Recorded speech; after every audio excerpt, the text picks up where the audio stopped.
I remember one morning not too long ago, I was just waking up. The sun was barely peeking through the blinds, casting those soft, hazy lines across the room. I was holding a warm mug of tea, that perfect, quiet moment before the day really starts. Suddenly, the floor began to vibrate, just a little at first. My mug rattled against the saucer. It was a gentle, humming feeling that grew into a definite sway. The hanging lamp in my kitchen started to swing like a pendulum. My heart did a little flip-flop. It was a small earthquake, over in a few seconds, but it was a powerful reminder of the earth beneath us. That sudden awareness of how big and powerful our planet is, it really stays with you. It's not about fear. It's about respect. It makes you think about what's truly important. It makes you think about being prepared. Here in the Pacific Northwest, we share something with the beautiful people of the Philippines. We both live in a place where the earth is alive and breathing. So let's talk about it with care. Let's understand what's happening so we can feel empowered, not scared. Philippines has a long and powerful history written in the very earth it stands on. The islands have always trembled. For centuries, people passed down stories of the ground moving without warning. These aren't just myths, they're memories that shaped communities. People learned to build in ways they hoped would withstand the shaking. Bamboo, nipa, flexibility. In 1990, a massive earthquake struck Luzon, magnitude 7.8. Roads cracked open, buildings in cities like Baguio crumbled. It was heartbreaking. From tragedy came lessons. People helped each other. Experts studied what failed to build stronger and safer. In 2013, Bohol was hit hard by a magnitude 7.2 quake. Centuries-old churches fell, homes flattened, even the Chocolate Hills bore the scars. These events teach where risks are highest, which buildings are vulnerable, and how to prepare. From Mindanao to Batangas, the story continues. Stay vigilant, keep learning, and always be prepared. Why so many quakes? The answer lies in location. Imagine a giant horseshoe around the Pacific, the ring of fire where about 90% of the world's earthquakes occur. New Zealand, Indonesia, the Philippines, Japan, the west coasts of North and South America. Earth's surface is a jigsaw of tectonic plates, enormous and always moving. They drift as slow as your fingernails grow, yet build immense energy. The Ring of Fire is where plates meet and grind.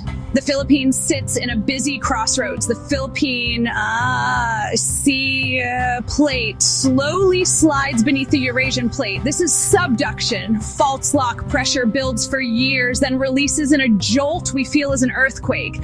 Seismic waves spread, shaking the ground. Subduction also makes magma and volcanoes.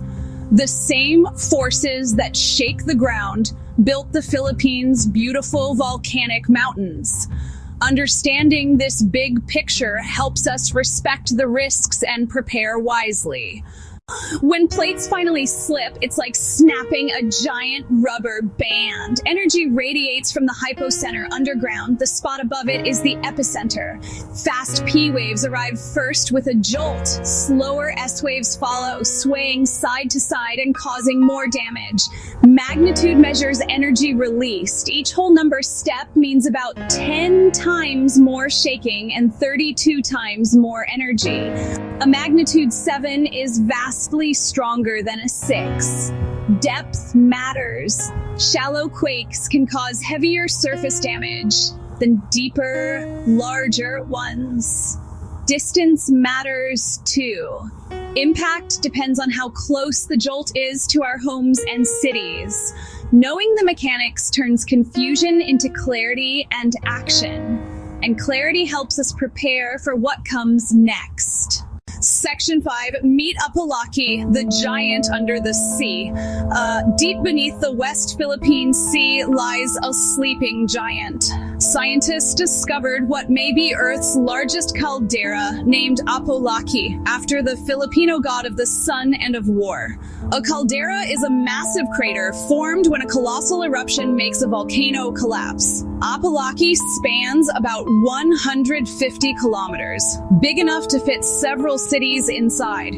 Announced in 2019, it's still under study.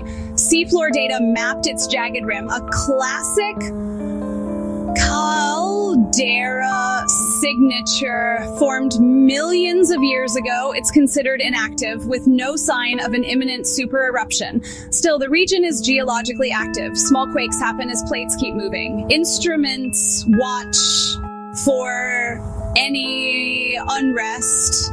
A powerful nearby quake could trigger submarine landslides that displace water and potentially generate a tsunami. It's not a cause for panic. It's a call for respect and continued scientific watchfulness.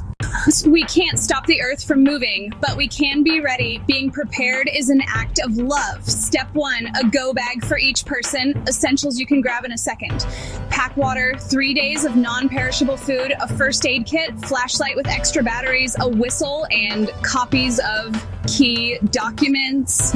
Look at your home with earthquake eyes. Move heavy pictures or mirrors off beds. Secure tall furniture with brackets. Keep heavy items low. Know your main shutoffs: gas, water, electricity.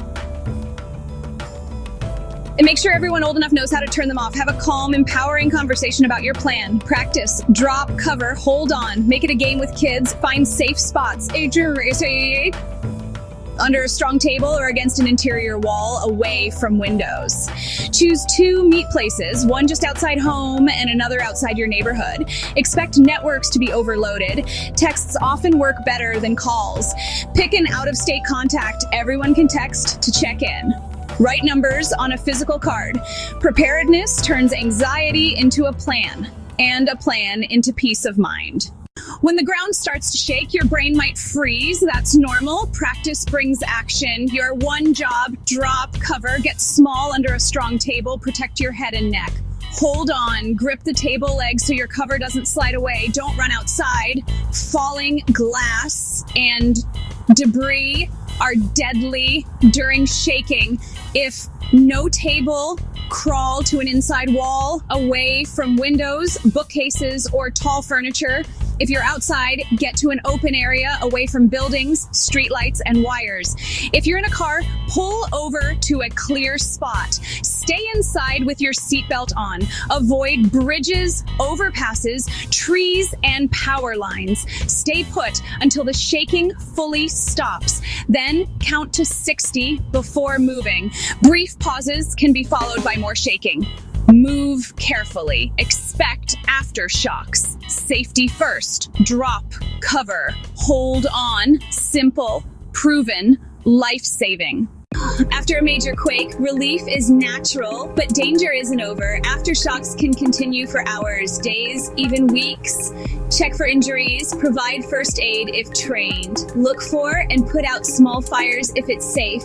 Smell gas or hear hissing. Open a window and get out. Turn off gas at the main valve if you can. Be ready to evacuate. Meet at your designated spot. Stay away from damaged buildings. If you're on the coast and the quake is so strong you can't stand or last 20 seconds more, act now. Do not wait for an alarm. Head to high ground fast, at least 1 mile inland or 100 feet above sea level.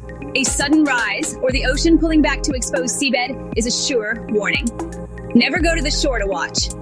Stay on high ground until officials say it's safe. Prepared actions save lives when seconds matter. Living with earthquakes can feel overwhelming, but knowledge is power. Make safety a habit. Refresh. Go bag water. Practice drop, cover, hold on twice a year. Review your plan. True resilience is built together. Check on neighbors. Join workshops. Encourage drills at schools and workplaces. Will you build your go bag? Have that talk? Secure that bookcase? Small actions add up. The earth will continue its powerful dance. We can be ready, calm, and united. A community that looks out for one another. We can face the future, not with fear, but with confidence, prepared to rebuild together.